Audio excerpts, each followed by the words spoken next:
Buenos días, Omar Alfonso Soto Paz, desde FENUX Informa, para todos los trabajadores del sector salud y público en general.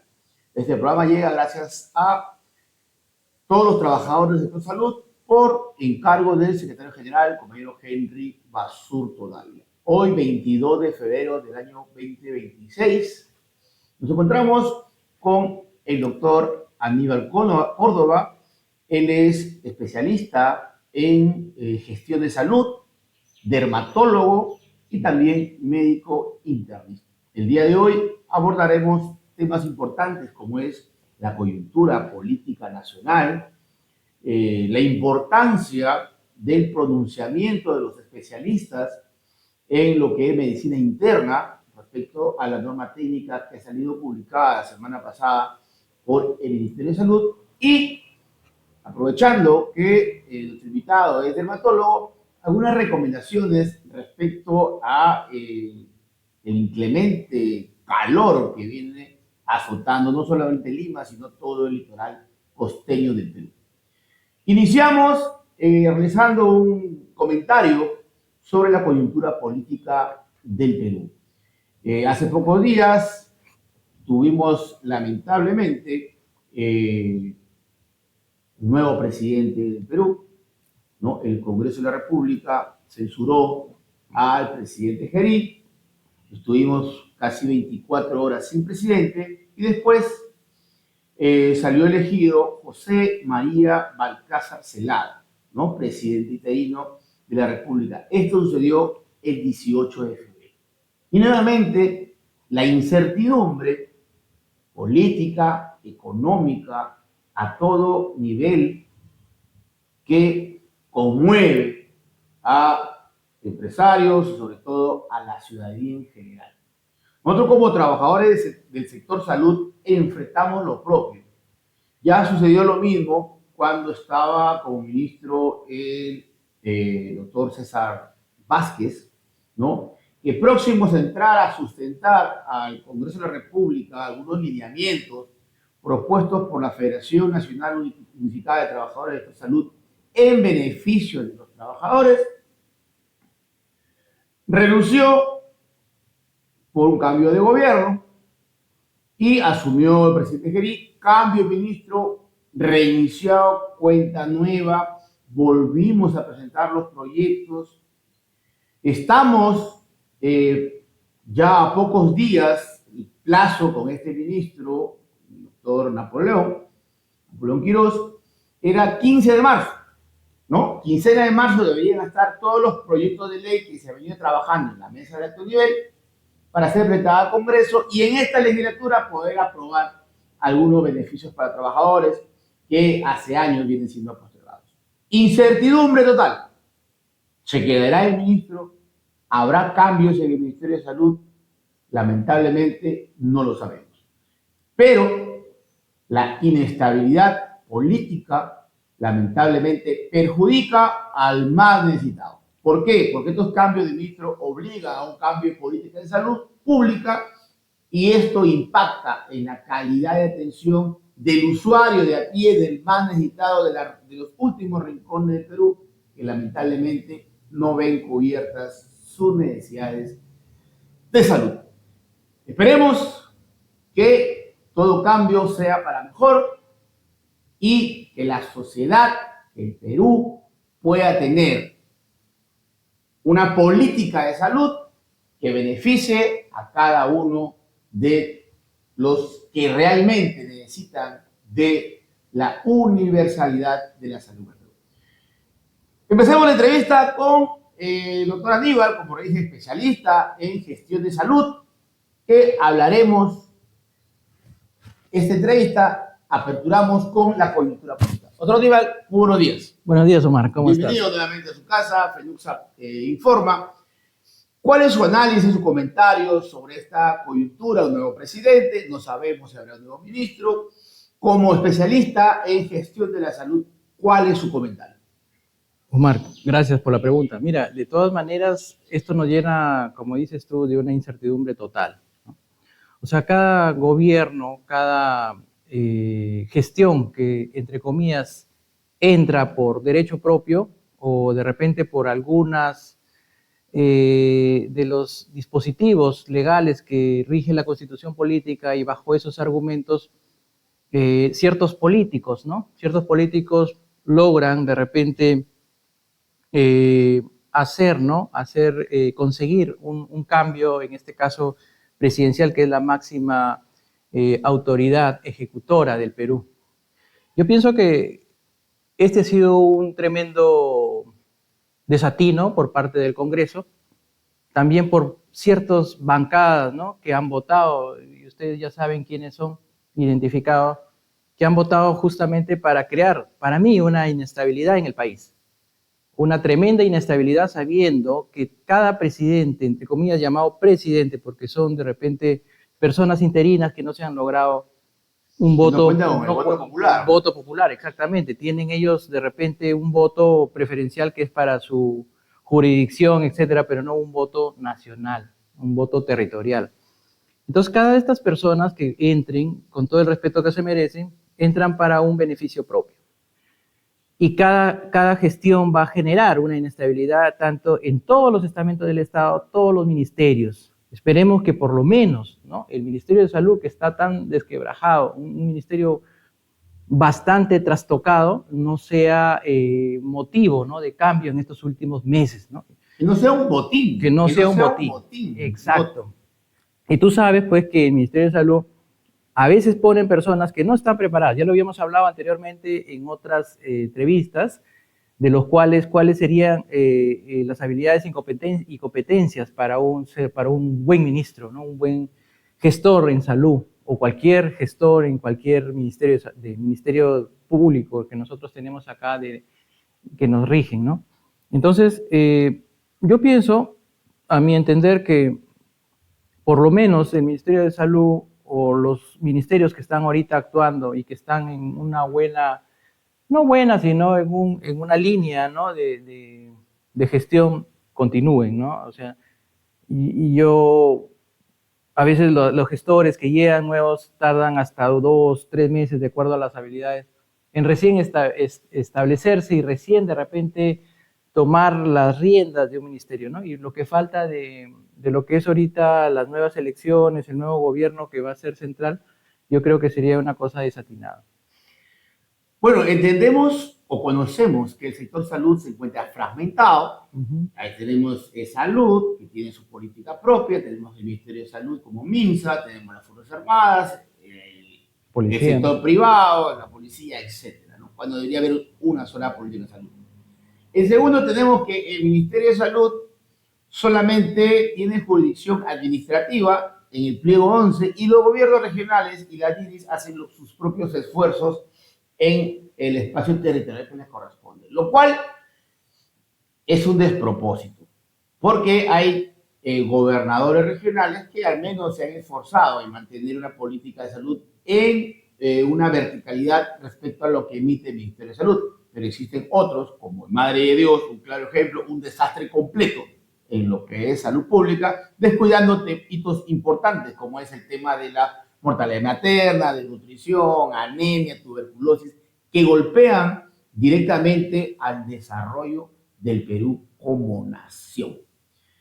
Nosotros como federación, en la última asamblea que hemos tenido, uno de los acuerdos fue exigir que la rectoría del Ministerio de Salud, tanto administrativa, funcional, como en el tema normativo, regrese al Ministerio de Salud como en los años 90, 2000, porque era más fácil gestionar con un ministro que gestionar con 26 gobernadores regionales. ¿Cuál es tu comentario al respecto sobre la rectoría del Ministerio de Salud, tanto administrativamente, presupuestalmente, funcionalmente, en el tema de salud? Correcto, o sea, ahí, Omar, es algo que ya se pide a gritos, ¿no? Una reestructuración y la recuperación, sobre todo, de la función principal que es del Ministerio de Salud, que es la rectoría. Está prácticamente fragmentado en el tema administrativo, en el tema ejecutor, ¿no? Y aparte que en realidad el ministerio, quieras o no, tiene gente, el Ministerio de Salud, estamos hablando, central, tiene gente preparada en algunos aspectos, y también para poder ejercer estas funciones importantes que son la de la Administración de Salud. Es importantísimo que se derogue toda ley o todo dispositivo legal que le da esas competencias, esa liberación, ¿no?, de facultades a los gobiernos regionales.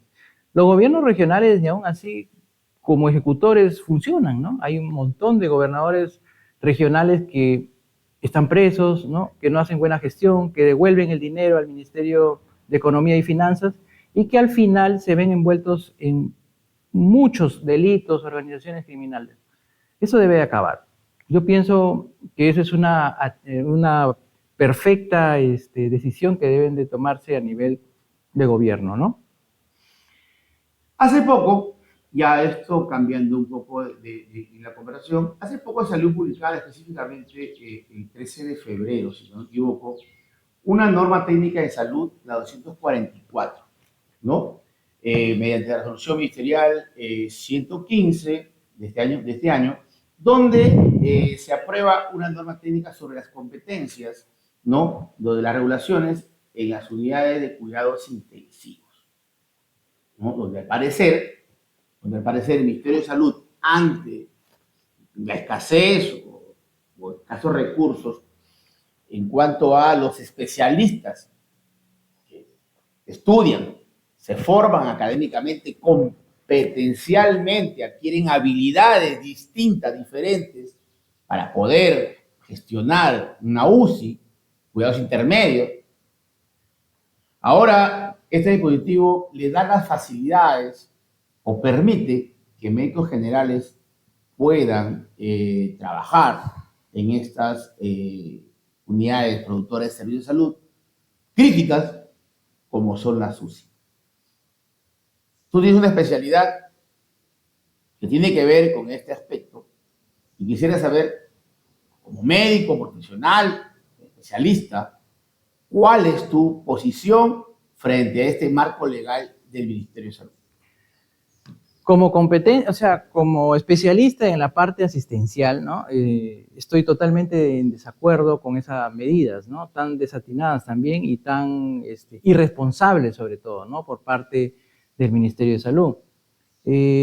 Sabemos nosotros como médicos, que nosotros nos formamos 7 años como médicos, salimos como médicos generales, hacemos nuestro serum, ¿no?, y de ahí, de acuerdo a la preparación de cada médico, entra en una competencia para ciertas especialidades. Las especialidades pueden ser administrativas o asistenciales.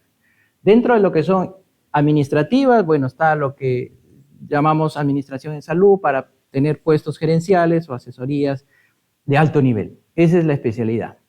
Ahora, de las partes asistenciales, para ponerlo así más, en un modo más explicativo, están las asistenciales puras, clínicas, y las quirúrgicas, ¿no?, que son las donde hay sala de operaciones, entre otros.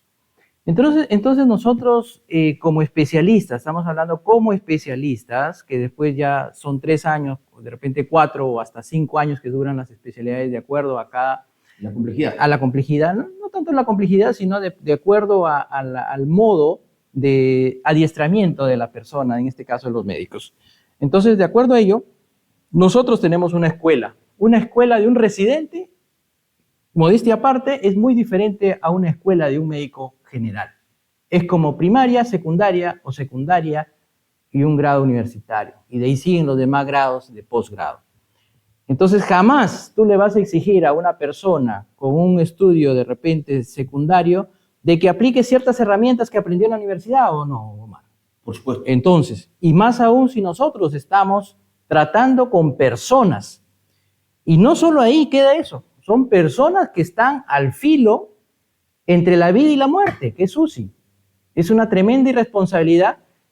Yo daría de repente un aplauso, de repente podría estar de acuerdo de que ahí puede entrar de repente un emergenciólogo que tiene una especialidad también afín, o un internista que de repente tiene una especialidad también afín de estabilizar, de mejorar, ¿no? Pero no un médico general, Omar, no un médico general.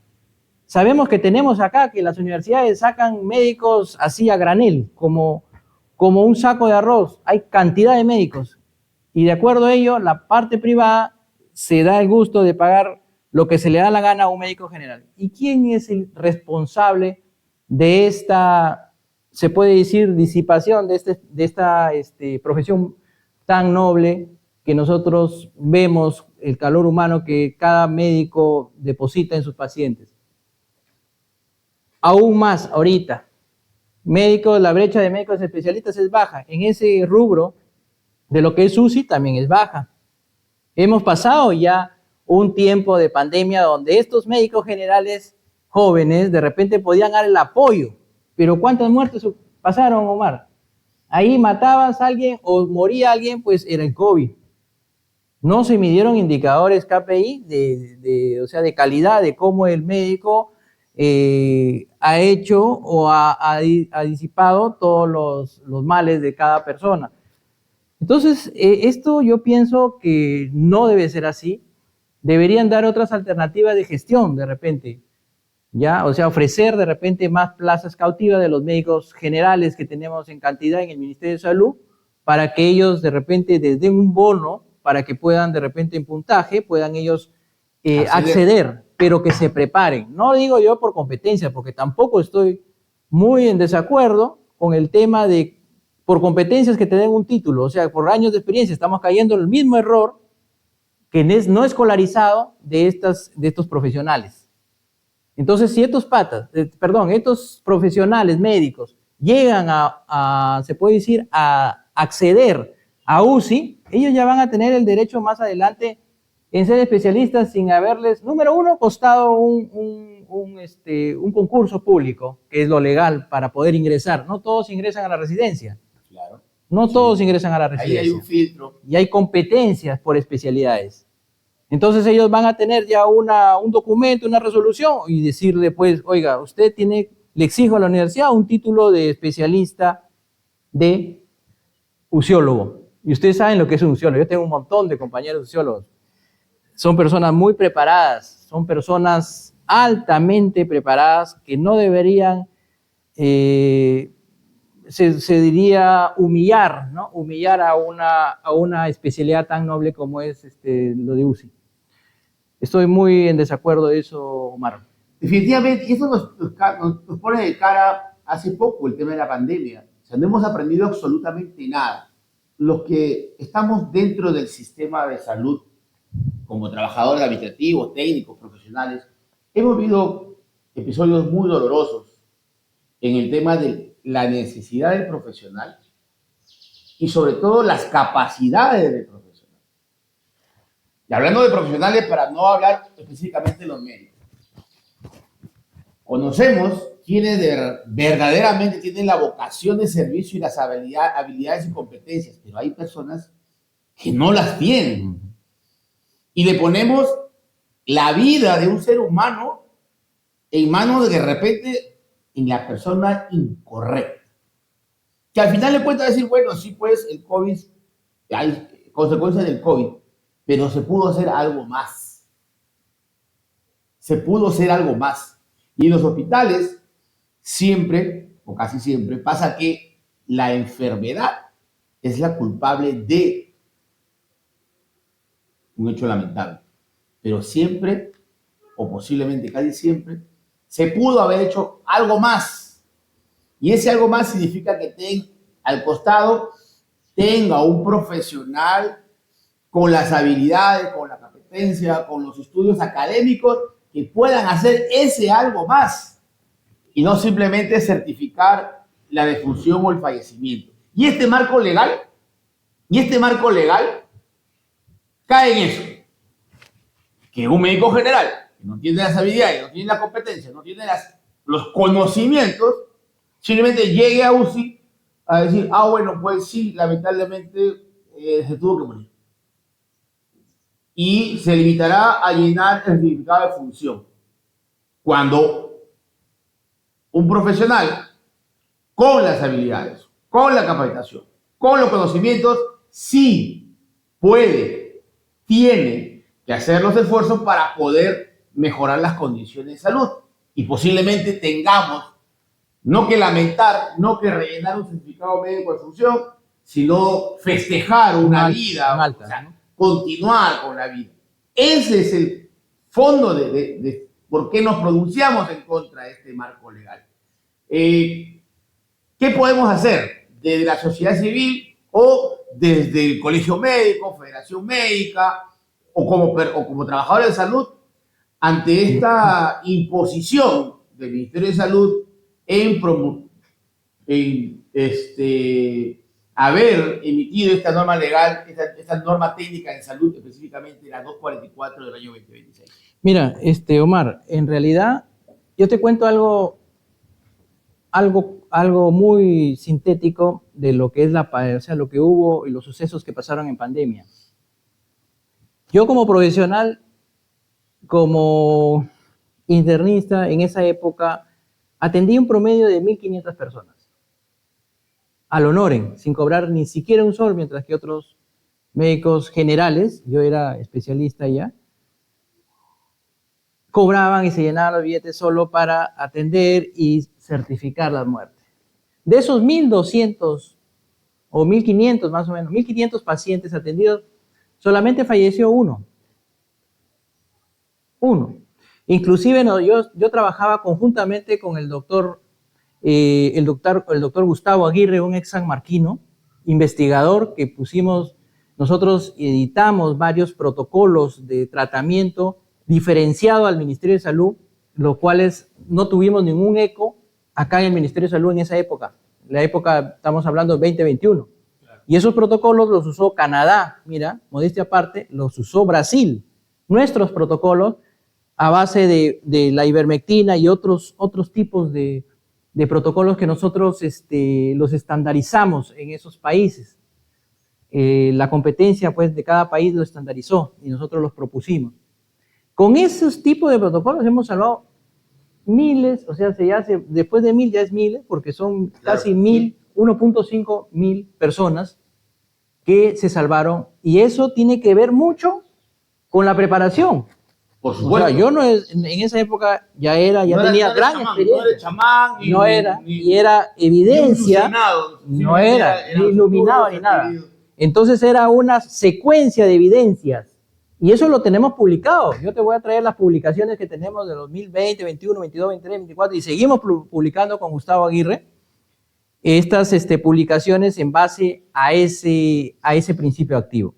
Por ese lado. Ahora, si ya nos vamos al tema de lo que estás diciendo, ya han habido conversaciones con la Federación Médica, han habido conversaciones con ciertos colegios, sobre todo en el Callao, que yo estoy con la doctora Crevalú, que es la decana del Colegio Regional del Callao, y estamos en ese comité, en esa mesa de trabajo, totalmente en desacuerdo, porque humilla a esta especialidad tan noble que es la de UCI. Por supuesto. Y nosotros tenemos esa escuela, Omar, la escuela es sacarse la mugre. ¿Por qué se llama residentado médico? ¿Tienen conocimiento? Es una residencia. O sea, es así como Omar se dedica 24/7 acá a FENUCSA, es igualito. Y todavía peor porque tienes más aún personas, no solo estoy hablando de UCI, sino de todas las especialidades médicas que tienen que estar ahí 24/7 cuidando al paciente, viendo evidencia, leyendo, estudiando, exámenes, inclusive antes de pasar a esa etapa tienes que prepararte por lo menos 6 meses a un año para poder obtener un gran puntaje. Y los que no entran, pues es como un examen de admisión. No, la residencia no es así que entres tú, fácil me gusta cirugía plástica, fácil me gusta dermatología, fácil me gusta UCI. Eso Bellas Artes, que me gusta pintar, me gusta o vas y estudias, o vas como una maestría, vas y te inscribes en ciertas universidades. Así no es, así no funciona. Entonces sí hay competencias, hay documentos que se han cursado ya a lo que es el colegio, al Consejo Nacional del Colegio Médico, y ellos también guardan las mismas opiniones, precisiones, que no se debe hay que oponerse ante la reglamentación de esta norma técnica de salud. Efectivamente, nosotros no somos médicos, no somos especialistas en medicina, pero entendemos que la salud humana no es como, pues, no sé, un mecánico automotriz que los años de experiencia, saca una pieza, pongo otra pieza, saca una pieza, funciona, bien. Saca una pieza, no funciona, no, esta no es. O sea, eso no funciona en la medicina, no se puede experimentar de esa manera con la vida humana. Para eso están los laboratorios, todos los protocolos. Pero señores del Ministerio de Salud, el área de UCI es elemental. Uno no se puede equivocar en UCI porque simplemente conduce a una muerte. Lamentablemente, yo llevo un dolor eterno porque mi madre falleció justamente por estas malas prácticas en los servicios de UCI. Y así como yo, muchas personas de repente sin conocimiento únicamente lloraron y velaron a sus familiares porque el establecimiento de salud donde acudieron no tuvieron un médico con las competencias, habilidades y especialidad que se requería para resolver ese evento de salud. Y ahora el Ministerio de Salud lo intenta normar.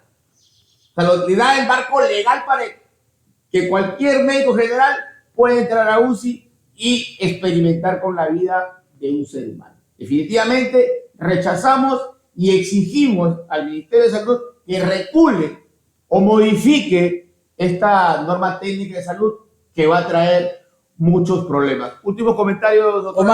Omar, solo una pregunta para las personas promotoras de esta norma tan desatinada, llamémosle por no decir otra cosa.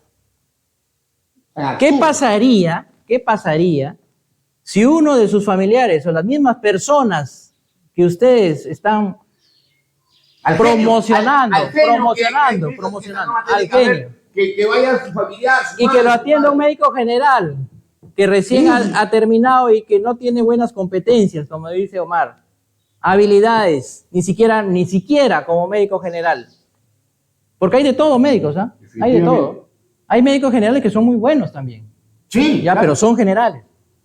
Y hay también especialistas también que son término, pero tienen escuela. Entonces, les hago esa pregunta. ¿Estarían de acuerdo? Simplemente lo dejo ahí. Vamos a respirar, doctor Aníbal, y vamos a pasar a un tema mucho más, menos doloroso. Un verano intenso en todo el litoral costeño de nuestro Perú, una ola de calor que particularmente en Lima se siente. Lo hace Tumbes, lo hace Piura, lo hace todo el litoral costeño, ¿no? Y bueno, yo vengo de la selva, ya también estamos acostumbrados a 35, 40 grados, pero en la capital sí se siente el calor extremo. Y los problemas dermatológicos, que antes uno podía estar en el sol porque era salud, ahora no en el sol y lamentablemente eso ya no es saludable. Y hay que tener las protecciones del caso, las recomendaciones, ¿no? Y hay que estar siempre a la defensiva. Voy a aprovecharme de este espacio, ya que es muy complicado tener como invitado a un especialista en gestión de la salud, especialista en medicina interna y dermatólogo de profesión. Entonces, me escriben por interno y dicen, bueno, doctor dermatólogo, a ver si nos puede dar algunas recomendaciones. Doctor Aníbal, lo dejo para que se pueda dirigir a todos los amigos y trabajadores de la salud y público en general que nos ven. El tema dermatológico ante esta intensa ola de calor. ¿Cuáles son las recomendaciones más básicas? Para empezar por ahí. Exactamente. Nosotros tenemos siempre medios de barrera para protegernos, ¿no? Cuando hace frío te pones tu casaquita, ¿no? Te protege del frío. Ahorita nosotros sí estamos con unos índices altos, sobre todo Lima tiene unos índices muy altos de radiación ultravioleta, sobre todo la A y la B, que son los que afectan directamente a la piel, ¿no? A la piel directamente y que nos pueden causar en ciertos fenotipos. Cuando hablamos de fenotipos significa pues diferentes tipos de color de piel, ¿no? Desde el 1, que es el más claro, blanco, hasta el 6, que ya es el negrito, el que es de piel muy oscura, ¿no? Entonces nosotros generalmente somos fenotipo 3 a 4, que somos medio morochitos, ¿no? Mestizos, ahora, digamos, ¿no? Marrones. Marroncitos. No, los marrones son un poquito más alejados. Ya. Entonces, para cada agresión o cada efecto que nos pueda dañar o nos afecte, usamos un medio de protección. Nosotros le llamamos protectores solares. El protector solar es un medio de barrera que permite protegernos de los rayos y estos rayos que ingresen a nuestra célula, que se llaman los queratinocitos, para que no hayan alteraciones, se puede decir, a nivel del ADN, a nivel intracelular, produciendo células atípicas. ¿A qué llamamos células atípicas? Células que posteriormente se van a convertir en una tumoración cancerígena. Y aquí sí podemos hablar de dos cánceres importantes, pero que para buena suerte nuestra y que nuestra piel es un órgano, el más grande órgano de nuestro cuerpo, tenemos la buena suerte que hay dos tipos de cánceres que son los más comunes, que es el carcinoma vasocelular y el carcinoma espinocelular. Estos dos cánceres se circunscriben y están circunscritos, pocas veces se infiltran, y a medida que el dermatólogo observa ese lunar, esa aparición tumoral pequeña, diferente, media rara, tiene un equipo especial que se llama dermatoscopio, ve los parámetros, los patrones y determina, ¿sabes qué? Esto hay que biopsiarlo. Se biopsia, se saca y dice, este es un cáncer de piel tipo vasocelular. Se elimina y se curó el cáncer. Se curó el cáncer. Pero también así hay otro tipo de cáncer que son los melanomas. Los melanomas son cánceres melanoma, maloma, algo como malo, suena, ¿no? Y de paso es oscuro, es como brea, el color de la brea, oscuro, negro, marrón o intenso. Y aparece en zonas donde no te da el sol. Ah, caramba. Ya, entonces por eso es que revisar los pies, manchas oscuras, negritas, sobreelevadas en los dedos del pie, en la planta, en el talón, en la rodilla. A veces también pueden aparecer en la cara, ¿no? En zonas expuestas del cuero cabelludo, entre otras. Pero ese sí es muy peligroso porque ese sí tiende a hacer metástasis a otros órganos. Entonces nosotros siempre tenemos un día lunar que lo hemos celebrado recién la semana antepasada, un sábado, el sábado antepasado, el día del lunar, en el cual casi todos los servicios de dermatología de todos los hospitales celebramos ese día, porque ahí se hace la detección máxima. Una campaña, ¿no? Una detección máxima de lo que son lunares malignos. En este caso, más maligno, el melanoma, que es la ovejita negra de estos cánceres. Entonces, eso es lo principal. Nosotros deberíamos usar protector. Ahora, te harás una pregunta. Pero ¿sabes qué? ¿Cómo uso mi protector, no? Porque pero ahí el TikTok, ya todos lo saben, que todo el mundo ya dejó de leer. Y pone puro TikTok. Todo lo que es el TikTok es ley. Ha salido hace poco que los bloqueadores solares o los protectores solares vienen del petróleo y que esto se le ocurrió a alguien que tenía muchos residuos inservibles del petróleo y que no sabía qué hacer con eso. Y que se le ocurrió hacer los protectores solares. Y que desde que aparecieron los protectores solares ha aumentado el índice o la estadística del cáncer de piel. Dos preguntas. ¿Es verdad que los protectores de piel, los protectores solares, producen cáncer? Y la otra pregunta ¿es verdad que después de que aparecieron los bloqueadores, protectores o bronceadores, aumentó la cifra de cáncer? ¿Qué de verdad hay en ese TikTok? No lo tengo por acá, si no lo pusiéramos en pantalla. Pero, o sea, mucha gente tenía algo de 135,000 vistas, ¿no? O sea, quiere decir que la gente está colgada de esa información. Pero es una información falsa. En Internet tú puedes encontrar todo tipo de información y mayormente, lamentablemente, las personas escuchan o le dan preferencia a información que a pesar que saben que los está engañando, la quieren ver como positiva y la comparten y la quieren ver como positiva para ellos.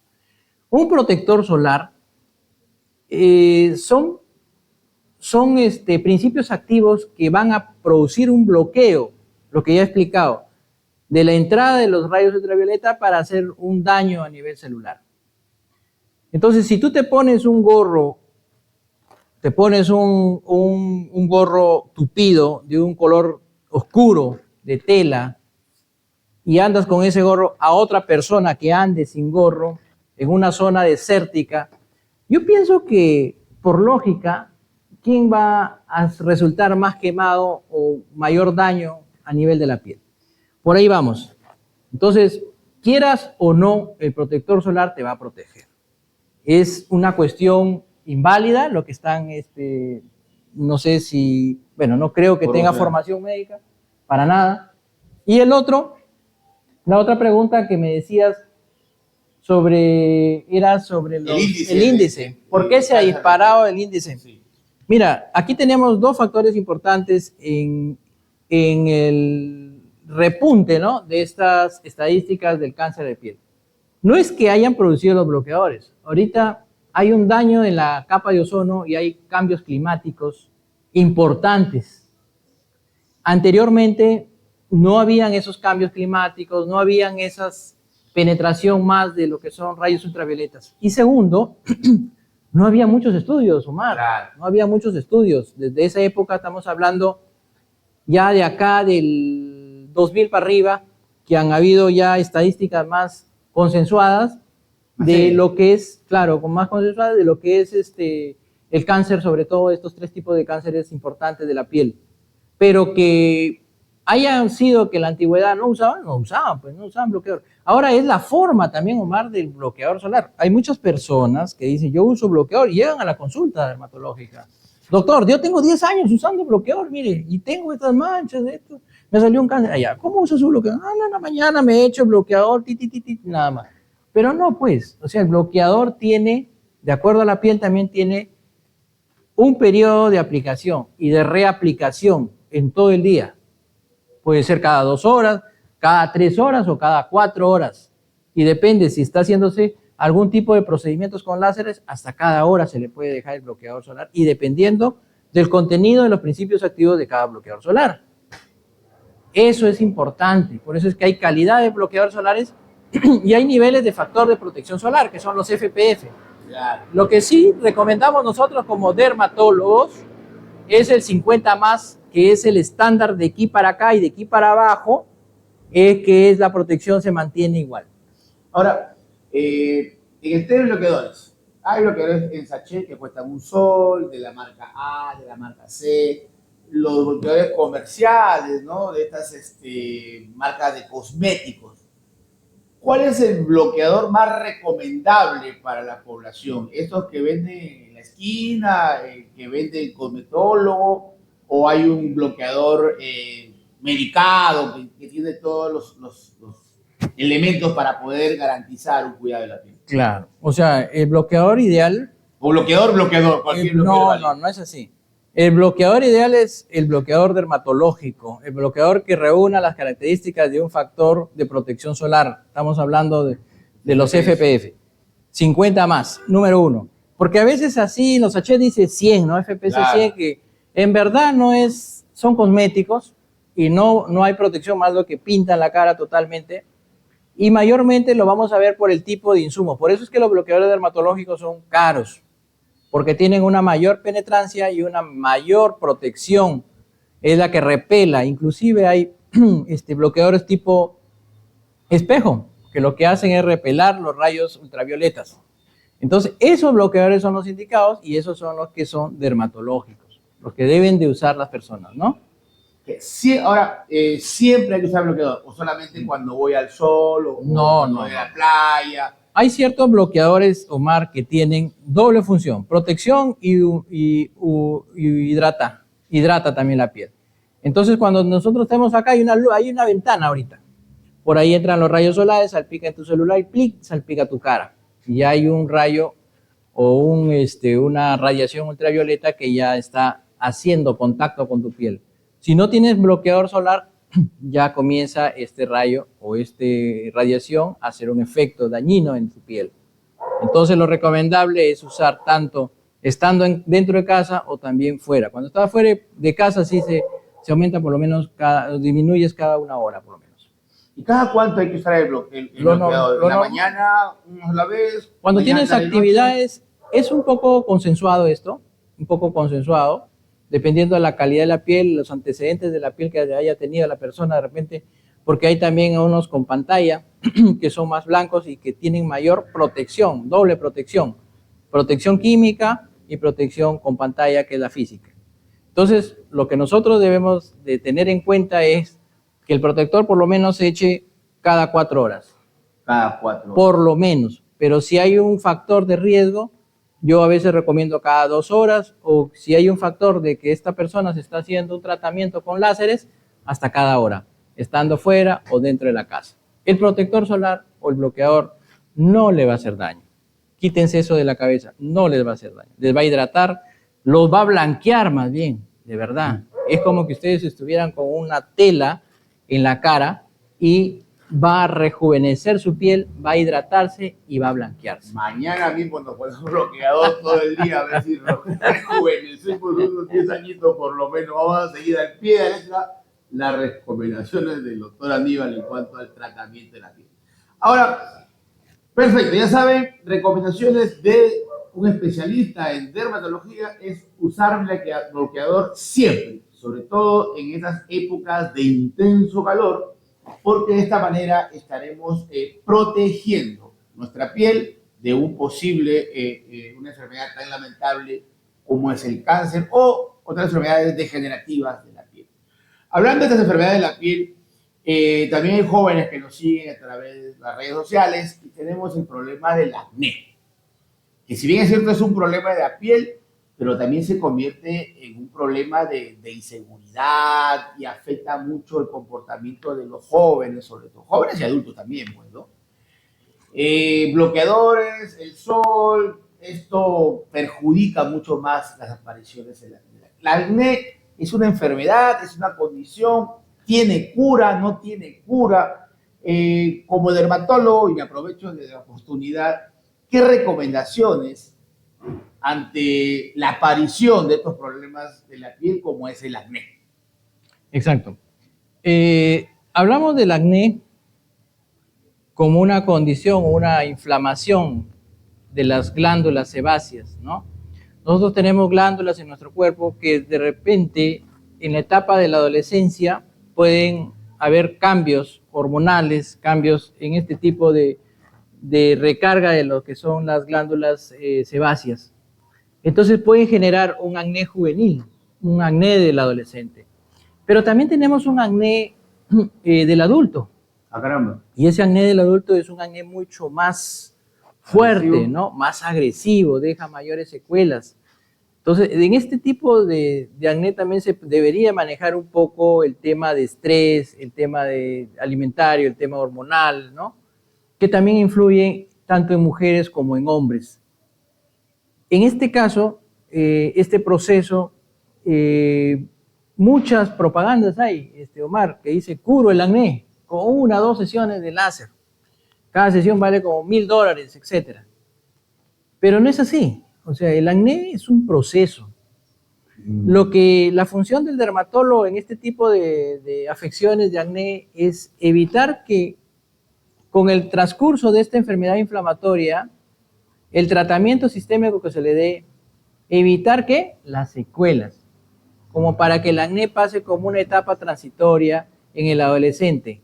En el adulto sí es otro tipo de manejo, pero sobre todo en los adolescentes que, como bien has dicho tú, genera un trauma, un problema psicológico en las escuelas, en la universidad, que ya son a veces muy chiquillos, que entran de 17, 18 años, bueno, 16 o 17 años entran a la universidad, entonces hay una especie de bullying, ¿no? En los colegios. Entonces, ahí hay que entrar multidisciplinariamente, la etapa psicológica, la etapa con su dermatólogo y la etapa dietética también, en algunos casos. Muchos de los acné no influyen mucho el tema de las grasas, pero de todas maneras hay que cuidarse de ciertos desencadenantes, ¿no? El alcohol, las cosas picantes, ¿no? El estrés, ¿no?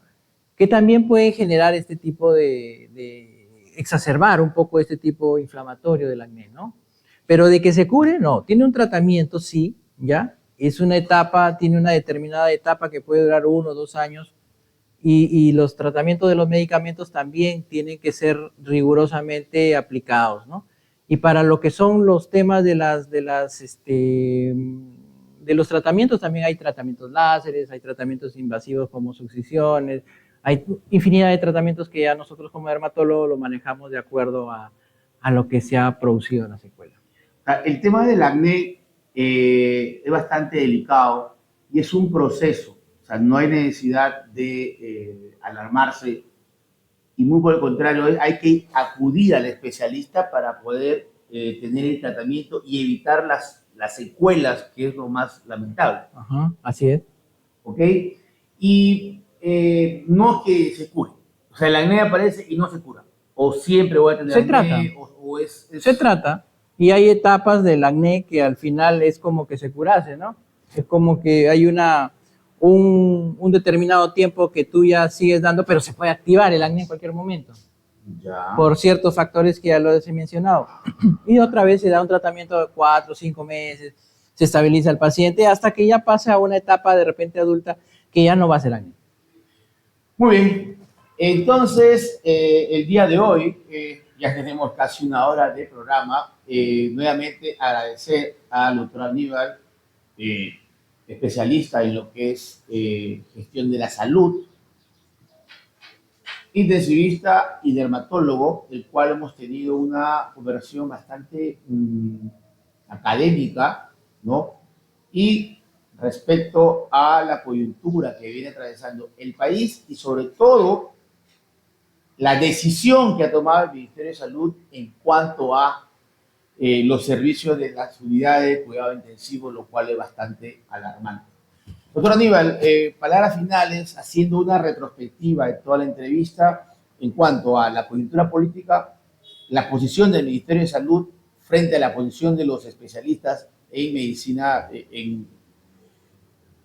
tienen que ver con las competencias para poder gestionar la salud dentro de las unidades de cuidados intensivos y las recomendaciones en el tema de dermatológico. De forma puntual, para cerrar esta entrevista del día de hoy, 22 de febrero. Bueno, sí, simplemente en la parte política, como lo habíamos ya mencionado, es una desatinada, como les decía, decisión que han tomado ciertos grupos, ¿no? de grupos que están ahorita postulando, inclusive para la presidencia, que han apoyado esta vacancia que para mí, personalmente, y para muchos, me imagino, no es lo ideal, ¿no? O sea, haber terminado de repente este presidente su gestión y de ahí ser juzgado, ¿no? De acuerdo a los delitos o algunas cuestiones que se han censurado, ¿no? En segundo plano, el tema de las especialidades, ¿no? Es totalmente desacuerdo y hay conversaciones con lo que son los consejos regionales, en este caso del gobierno, del Consejo del Colegio Médico Regional de Callao, y que se han cursado ciertos documentos para el Consejo Nacional del Colegio Médico, rechazando en su totalidad esta arbitraria medida o nota o norma técnica de salud que quieren imponer, ¿no? Imponer a estos médicos generales. Son colegas nuestros, nos duele, pero no son simples médicos generales, que no reúnen las competencias, la preparación para ejercer ese tipo de funciones tan importantes y tan delicadas, con una gran responsabilidad de un intensivista que debe hacerlo, o de repente puede ser, les damos una alternativa, que pueden ser de repente internistas que pueden manejar esto. Otros especialistas también son los médicos emergenciólogos, que también manejan mucho, y serían medidas muy sesgadas, ¿no? No tratamos nosotros de ingerir, ¿no? Como especialistas en ese ramo, pero si es que hay esa necesidad, puede haber una homologación en ello, ¿no? Pero que sea un médico general que no tiene ninguna preparación es totalmente jalado los pelos, irresponsable. Y para concluir, bueno, sí es importante lo que hemos tocado hoy día de los bloqueadores solares, sí son importantes, no crean en todos esos TikTokers que no saben más que conseguir like, y al final perjudican, ¿no? Y lo siguen bastante, perjudican, que son malos los bloqueadores, que los hacen de petróleo, tantas cosas que se inventan. No es así, porque viendo tantas investigaciones, ¿usted cree que los laboratorios que manejan millones, usted cree que ellos van a tener, ¿no? Ellos van a tener esa cuestión de que reciban una denuncia millonaria y que alguien los denuncie así por hablar fácilmente como lo hacen estos señores, de estos chicos Influencers, no sé. Entonces, ahí nomás hay que ponerse a pensar. Y sí hay que verse con un especialista, en este caso de dermatología, los temas de la piel, cualquier manchita, cualquier nódulo, cualquier lunar, entre comillas, que apareció hace un mes, 2 meses, 1 año, 2 años y que no lo tenía de nacimiento, ahí hay que poner el ojo y hay que ir al especialista. Muchas gracias, Omar, por la invitación. Listo. Muy bien, fue el doctor Aníbal Córdoba, voy a repetir, especialista en gestión de la salud, médico internista, médico internista y dermatólogo. Con ustedes, Omar Alfonso Soto Paz, desde FENUXA Informa. Paz y bien para todos sus hogares. Gracias.